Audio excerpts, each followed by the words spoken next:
Welcome back नाजरीन। राजा साहब, आपने ब्रेक पर जाने से पहले राणा साहब ने कहा है कि पंजाब सूबे के अंदर किसी वजीर के पास ये ऑप्शन ही अवेलेबल नहीं है कि वो करप्शन कर सके। वह इससे अच्छी बात क्या हो सकती है? आपको ये इसको पॉजिटिव खबर नहीं लेते? जी, किसी भी सूबे में और किस वफाक में किसी के पास ये इख्तियार नहीं है कि वो करप्शन कर सके। और पंजाब में सिर्फ करप्शन जो है वो चीफ वो सर NICL और हज करप्शन तो नजर ही आ रहा है। मतलब वो करप्शन वो भी तो करप्शन ही है। चले मेरे भाई राजा साहब ने ये बात की है कि पंजाब में जो है वो चीफ मिनिस्टर करप्शन कर रहे हैं, रहते हैं जो थोड़ा बहुत निकल आए, लेकिन वहां पे ये मियां शहबाज शरीफ साहब किसी को फुर्सत मिलने दे तो इन बेचारों की बारी आए। इन बेचारे इधर उधर इनके कुछ साथी हैं जो पात पाव मारते रहते हैं, जो थोड़ा बहुत निकलता है। ये इस तरह मस्जिद के इमाम ना बने, मेरा ख्याल है। चले मेरी बात सुन लें। राजा साहब ने ये बात की है कि वजीर आला साहब जो हैं उनके हवाले से की है कि वो करप्शन कर रहे हैं। मैं ऑन एयर चैलेंज करता हूं कि राजा साहब पिछले 3 साल खुद भी गवर्नमेंट में रहे हैं, 3.5 साल हो गए हैं। चीफ मिनिस्टर के मुतल्लक मैं उनके सामने बैठा हूं, किसी और मिनिस्टर के मुतल्लक या गवर्नमेंट लेवल पे करप्शन का एक स्कैंडल मैं 10 राजा साहब बताएं कौन सा स्कैंडल सामने आ गया? एक सामने ले आए और ऑन एयर जो है वो आप बैठ के जो उसके ऊपर जो है वो बात करवा ले। अगर ये साबित कर दे तो जो सजा ये तजवीज करेंगे मैं उसको कबूल। चले राजा साहब बताएं। मोहतरमा इनसे पूछे कि रिंग रोड में कितना पैसा खाया है और कसूर में जो सड़क बनी है उसके ठेकेदार पहले से ठेका लेके दूसरे को दिया गया। वो राणा साहब वो जो मरी के सामने जो शहबाज शरीफ साहब के सामने पार्क है ना, वो ठेकेदार ने भी केस किया हुआ है। वो भी एक खबर सामने आई थी कि उसको ठेका नहीं दिया जा रहा था तो उसके खिलाफ केस हो गया था। सर उसका भी थोड़ा सा बता दें। देखिए मैं अर्ज करूं कि रिंग रोड का जो मंसूबा है वो जिस तरह से उसका कुछ हिस्सा मुकम्मल किया गया है, कुछ हिस्सा उसका भी रह रहा है, वो इस हद तक शफाफ है कि और जो इसी तरह से कसूर रोड का यानी अगर ये आप यानी आज क्योंकि ये बात रेलेवेंट नहीं थी, मैं रिकॉर्ड नहीं लेके आया।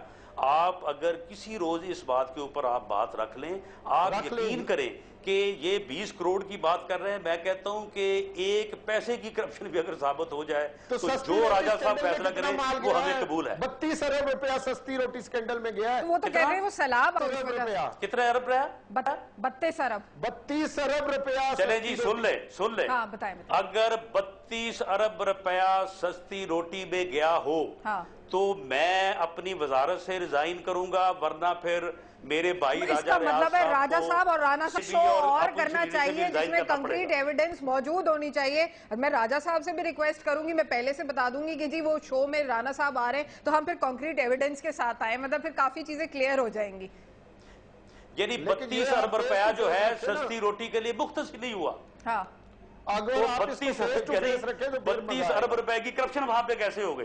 भाई राजा साहब साबित करूंगा कि राजा साहब आप नहीं साबित कर सकते, ये आपको किसने फिगर दे दिया? ये राणा साहब मैं साबित करूंगा, ये आपकी जिम्मेदारी। देखिए बात ये है कि बजट में भी आप गलत फिगरें कोट कर रहे थे, अब आप 32 अरब की फिगर पे कायम है आप? जी बिल्कुल मैं कायम हूँ। चलें ठीक है जी, मोहतरमा आप रखें जी। हाँ ठीक है, मतलब इसमें कि अगले हफ्ते हमें ये एक प्रोग्राम रखना। अच्छा एक और मैं बिल्कुल अगले हफ्ते प्रोग्राम रखें, बल्कि टाइम फिक्स कर दे। बिल्कुल मैं पहले से बता दूंगी कि हमने ये शो करना है तो उसमें हम कंक्रीट एविडेंस के साथ दोनों पार्टियां मौजूद हो ताकि मीडिया के सामने ये बात हो जाए। अच्छा दूसरे ये कि एक मुझे यहाँ पर ये चीज बताएं आप कि राणा साहब के ये जो डॉक्टर वॉरेन का केस आया है इसमें आपने ये कहा है कि ये आपका ख्याल है कि ये रेमंड डेविस टाइप के कोई साहब थे जो लाहौर में मौजूद थे, तो इसमें ये बात आपने कैसे कही? आपके पास कोई कंक्रीट एविडेंस मौजूद है? नहीं देखिए मोहतरमा, इसमें यह है कि अब रेमंड डेविस जैसी सरगर्मियों की बात जो है, यानी अभी तक ऑन रिकॉर्ड तो ये बात नहीं है कि रेमंड डेविस जो है वो एंटी स्टेट एक्टिविटीज़ में मुलव्वस थे या वो कोई यानी इंटेलिजेंस शेयरिंग में या स्पेनिश में मुलव्वस थे। रेमंड डेविस का भी यही मालूम था कि वो बगैर यानी इतला किए, बगैर बताए पूरे लाहौर में घूमते थे वो, और यानी कोई उनको इस बात की यानी फिक्र नहीं थी कि उनके ऊपर कोई हमला कर सकता है या उन्हें कोई खतरा हो सकता है। तो उनको ये ऑर्डर्स कहाँ से मिलते हैं कि वो इतने आराम से घूमते रहे?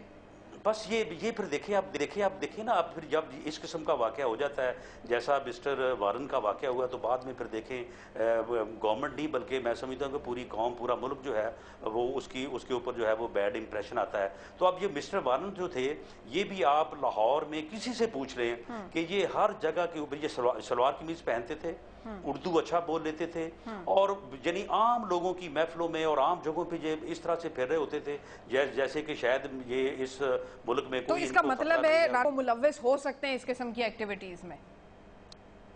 देखें, बात यह है कि उनकी जो सरगर्मियां थी, हाँ। उन्हें वो गवर्नमेंट से तो छुपाना चाहते थे। अब क्यों छुपाना चाहते थे, अब इसमें मैं समझता हूँ कि क्योंकि वो आदमी इस वक्त मुश्किल में है, मुसीबत में है, किडनैपर्स के पास है, तो इसलिए अब हमें इसकी तफसील में नहीं जाना चाहिए। लेकिन हमने मिस्टर वारन को 2 मरतबा बाकायदा ये रिक्वेस्ट की कि आप हमारे पुलिस के गार्ड लें और अपनी कोठी जो अपनी रेजिडेंस है उसके ऊपर हम आपकी गार्ड जो है वो लगाते हैं। बल्कि 1 मरतबा गार्ड लगाई भी तो उन्होंने ज़बरदस्ती वापस भेज दी। उन्होंने कहा कि नहीं जी नहीं, मुझे कोई जो है वो गवर्नमेंट का कोई आदमी जो है मुझे एज ए गार्ड जो है वो नहीं चाहिए। हाँ। तो इसलिए वो यानी हमसे अपने आप को बिल्कुल जो है वो अलग रखना चाहते थे। अब वो क्या करते थे, वो फिर उनकी एक्टिविटीज डिफिकल्ट हो सकती है। अच्छा, अब इसका मतलब ये है कि हम अगला शो रखते हैं, उसके अंदर आप रिकॉर्ड्स के साथ यहाँ पर मौजूद होंगे और हमें फैक्ट्स बताएंगे, सही?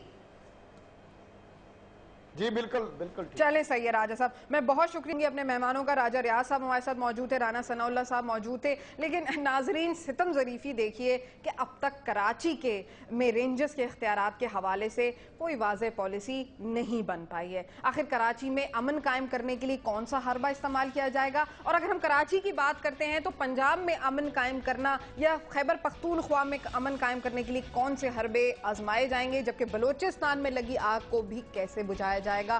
पंजाब और वफाक में जारी जंग कैसे रुकवाई जाएगी? और खैबर पख्तूनख्वा के अवाम के दुखों का मदावा कैसे होगा? बस एक मसीहा चाहिए, एक अन्ना हज़ारे दरकार है। पाकिस्तान में बहुत पोटेंशियल है, पाकिस्तानी अवाम में बहुत जज्बा है, सिर्फ लीडरशिप का फुकदान है, गुड गवर्नेंस का फुकदान है। किसे वकील करें, किससे मुंसफी चाहिए? आपको मेरा शो कैसे लगा मुझे ईमेल कर सकते हैं कब तक @dawnnews.tv। कल तक के लिए अल्लाह हाफिज।